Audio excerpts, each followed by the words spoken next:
Bonjour à tous, bienvenue sur ma chaîne, c'est ma première vidéo donc soyez indulgents. Je vais vous faire l'unboxing d'un réacteur à CO2. Ça évite d'avoir les bulles dans l'aquarium et je vais vous montrer les bulles comme ça sur l'aquarium. Ça fait un nuage de bulles et enfin moi j'aime pas. C'est ça que j'utilise. J'utilise ce système. Contre bulle, je dois rajouter de l'eau, mais c'est pas grave. C'est ce système que j'utilise pour CO2. Donc je vais vous faire l'unboxing. D'abord vous montrer comment c'est. Cadine. Et ce qui est écrit. Je sais pas si on voit bien sur le téléphone. En tout cas, c'est pour de 250 à 600 litres. Et il y a la version plus longue, plus grande. Et moi j'ai pris ça parce que ça me suffit en fait.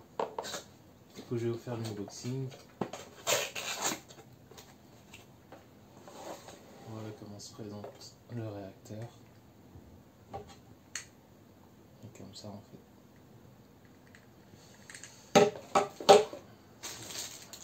Papier.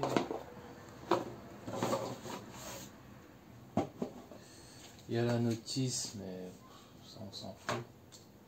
Voilà, ça c'est le support pour l'accrocher, je sais pas dans un coin ou avec les ventouses sur le côté de l'aquarium.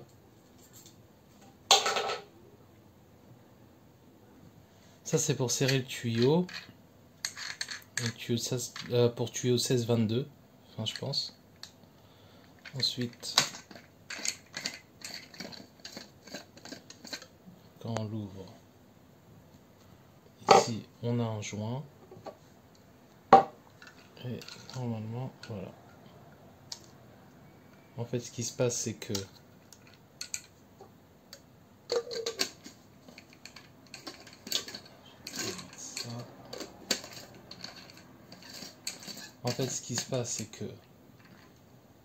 l'eau passe par là.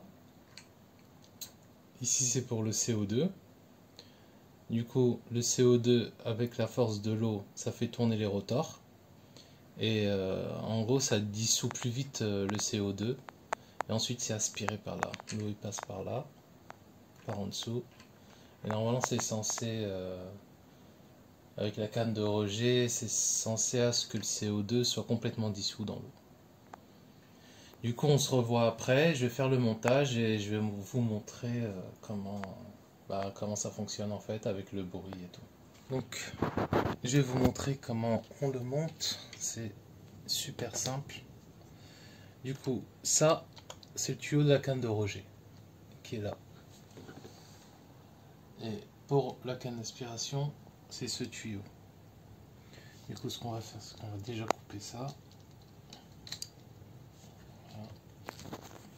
Moi, j'enlève toujours ça parce que à chaque fois que je retire le fil pour le nettoyer, ça s'ouvre. Et après, j'ai de l'eau partout. Du coup, on fait comme ça. Voilà. Ça aussi. Pareil pour l'autre.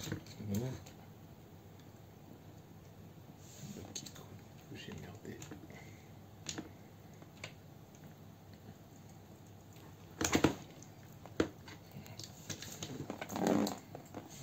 Du coup, voilà comment ça se présente.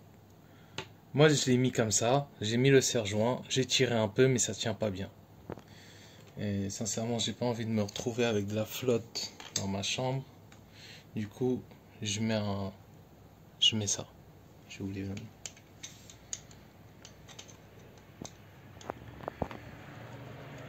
Du coup, on va serrer.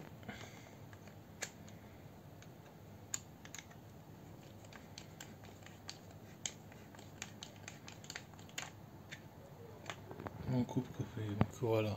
Après, là, c'est serré. Enfin, vous serrez pas comme des malades, hein, juste serrer le temps. Ensuite,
Je vais vous expliquer. Ça, c'est la canne d'aspiration.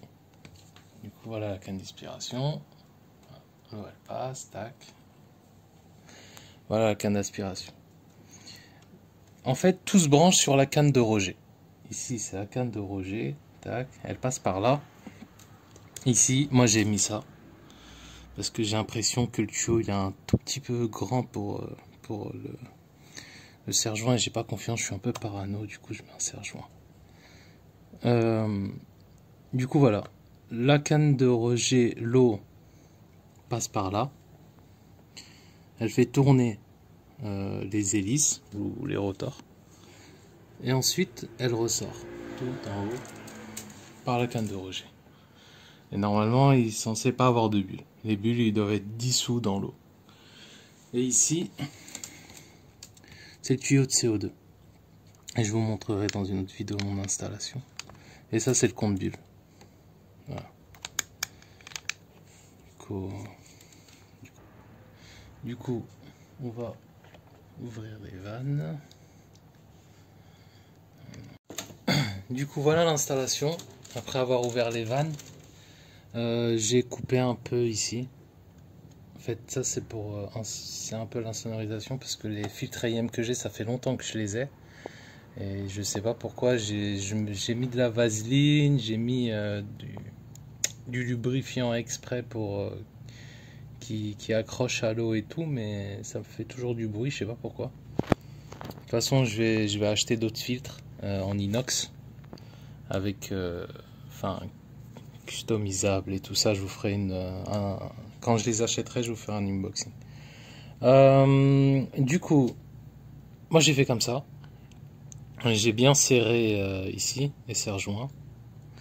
Comme ça, il n'y a pas de fuite, il n'y a rien. Je pourrais dormir tranquille. Et du coup, voilà. Moi, je vous conseille de bien remplir ça.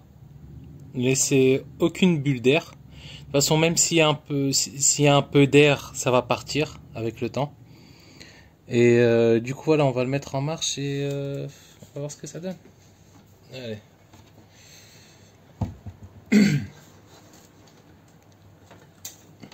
On va mettre ça en marche. Et voilà. C'est génial. Ça fait moins de bruit que tout à l'heure. Parce que tout à l'heure, en fait, je l'ai monté vide. Et le problème, c'est que il y avait de l'air et ça faisait plus de bruit que maintenant. Là, il y a encore un petit... On entend un petit peu. Attends, je vais approcher le téléphone. Voilà, en fait. Ça fait ce genre de bruit, franchement. Si je m'approche, ça fait du bruit. Si je m'éloigne, enfin, j'entends rien. On entend un petit peu les hélices tourner avec l'eau. L'air, c'est normal. Du coup, si je ferme la porte, voilà, on n'entend que le ventilateur ici. Parce qu'à l'intérieur, ici, j'ai un ventilateur. En fait, c'est pour la rampe Chirios WRGB2. Le problème, c'est que comment on appelle, il y a un espèce de boîtier, je sais pas comment appeler ça, il chauffe beaucoup.